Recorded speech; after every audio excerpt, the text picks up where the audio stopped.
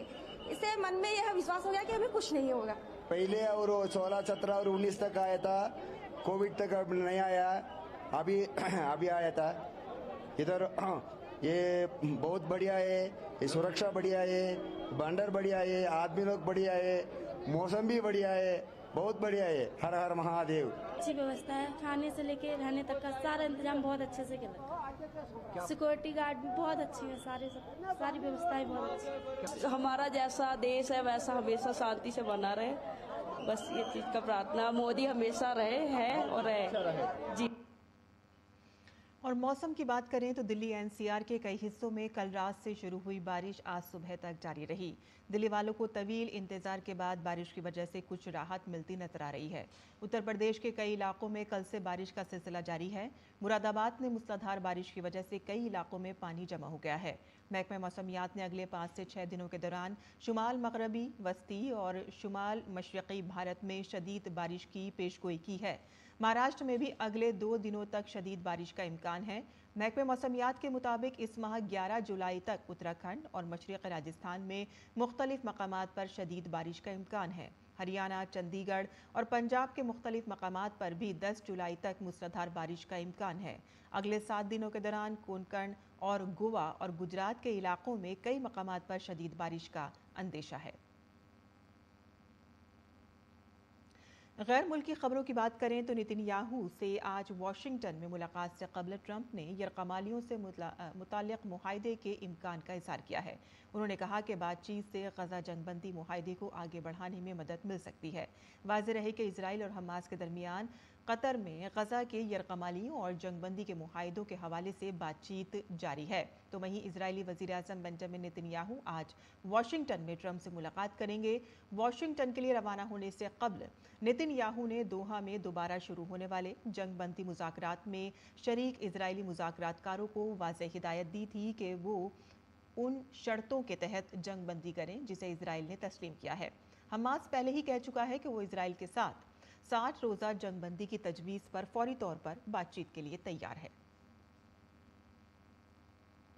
America के Texas में शदीद सैलाब से मरने वालों की तादाद 69 हो गई है और इनमें 21 बच्चे भी शामिल हैं। 41 अफराद ताहाल लापता हैं। सिर्फ केर काउंटी में 21 बच्चों समेत 59 अफराद हलाक हो चुके हैं। यहाँ दरियाए गवाडालूप के करीब वाक़े समर कैंप से 11 लड़कियां और 1 काउंसलर भी अभी तक लापता है। दरहकीकत शदीद बारिश की वजह से दरियाए गवाडालूप में तोग़यानी आ गई। दरिया में पानी की सतह तकरीबन 26 फुट तक बढ़ गई, जिसके बाइस कई गाड़ियां और मकानात बह गए। मौसम अभी भी पुरसुकून होता दिखाई नहीं दे रहा है। नेशनल वेदर सर्विस ने वस्ती टेक्सास के लिए सैलाब की वार्निंग जारी की है और ऐसे में बारिश की वजह से राहत और बचाव के कामों में मुश्किलें आ सकती हैं। और नाज़रीन, अब पेश है दिल्ली से शाये होने वाले उर्दू अखबारात का मुख्तसर जायजा।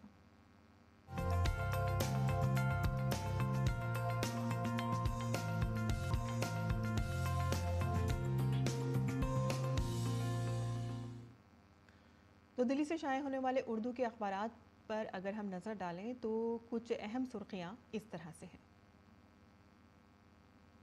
आपको बता दें कि बीजेपी जल्द ही नए कौमी सदर के नाम का ऐलान कर सकती है और खबर रसा एजेंसी ANI के मुताबिक बीजेपी नए सदर के लिए 6 नामों पर गौर कर रही है और जिनमें से मरकज़ी वज़ीर शिवराज सिंह चौहान, मनोहर लाल खट्टर, भूपेंद्र यादव और धर्मेंद्र प्रधान के नाम आगे चल रहे हैं। और आगे बढ़ते हैं, दूसरी सुर्खी भी जान लेते हैं। अब आपको जानते हैं कि कल मुहर्रम का दिन था और अब इमाम हुसैन की कुर्बानी हर साल इसी तरह से दोहराई गई और हर दौर के लिए मशअल राह है। आशूरा के मौके पर वज़ीर आज़म, अपोजिशन लीडर राहुल गांधी और खड़गे का पैगाम शाया हुआ है और मुल्क भर में आज़ादारी के कई प्रोग्राम मुनक़िद किए गए। दूसरी सुर्खी जान लेते हैं। यहाँ आपको बता दें कि जिस तरह से मुज़ाकरात चल रहे हैं, अमेरिका में इजरायली वज़ीर आज़म नेतन्याहू के दफ्तर ने ऐलान किया है कि इजराइल ने हमास की जानिब से जंगबंदी मुआहदे पर पेश की गई तरमीम को मुस्तरद कर दिया है। इन तरमीम का ताल्लुक कतर की जानिब से पेश किए गए मुजव्वज़ा मुआहदे से था, जिसका मकसद गज़ा में जंग बंदी की राह हमवार करना था और दोनों फरीक मुखलसी से मुज़ाकरात जारी रखेंगे तो 60 दिन की जंग बंदी हो सकती है। अमेरिका ये बात कह रहा है, लेकिन उसके बावजूद भी आपको एक और सुर्खी दिखाते हैं यहाँ पर, जहाँ पर एक जानिब इजराइल दोहा के अंदर जंगबंदी के लिए मुज़ाकरात कर रहा है, वहीं आपको बता दें कि इजराइल के वज़ीर बराए कौमी सलामती, उनका ये कहना है कि गज़ा में जंगबंदी के मुजव्वज़ा मुआहदे पर शदीद तनक़ीद करते उन्होंने कहा है कि इसे सख्ती से मुस्तरद कर दिया और उन्होंने कहा है कि इस जंग का बुनियादी मकसद हमास का मुकम्मल ख़ात्मा करना है और उनके बकौल अगर ये जुज़वी मुआहदा होता है तो ये एक तरह से दहशतगर्दी को इनाम देना होगा। तो ये थी अखबारात की सुर्खियाँ जो हमने आपके लिए चुनी थी और आगे बढ़ते हैं और अब जान लेते हैं खेल की खबरें। भारत ने बर्मिंघम टेस्ट में इंग्लैंड को 336 रन से शिकस्त दी है। ये रन के लिहाज से बैरून ममालिक में भारत की सबसे बड़ी जीत है और भारत ने बर्मिंघम में पहली बार कोई टेस्ट जीता है। भारत ने इंग्लैंड को 608 रन का हदफ दिया था, जिसके जवाब में इंग्लैंड की टीम 271 रन बनाकर आउट हो गई। मैच की पहली इनिंग्स में डबल सेंचुरी और दूसरी इनिंग्स में सेंचुरी बनाने वाले भारतीय कप्तान शुभमन गिल को मैच का बेहतरीन खिलाड़ी मुंतखब किया गया और अब सीरीज़ 1-1 से बराबर हो गई है। सीरीज़ का तीसरा टेस्ट 10 जुलाई से लॉर्ड्स में खेला जाएगा।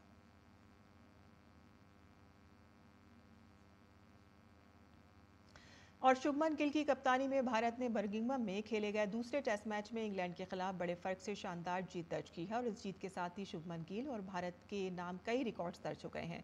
भारत ने अब 5 मैचों की सीरीज़ 1-1 से बराबर कर ली है। भारत की इस जीत से क्रिकेट शायकीन बहुत खुश हैं।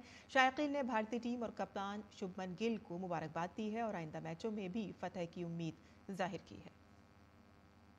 बहुत ही अच्छा परफॉर्मेंस रहा है ये। इंग्लैंड पे पहली बार एजबेस्टन में हम जीते हैं और अर्शदीप और सिराज ने 5-5 विकेट लिए हैं। बहुत ही अच्छी परफॉर्मेंस रही है।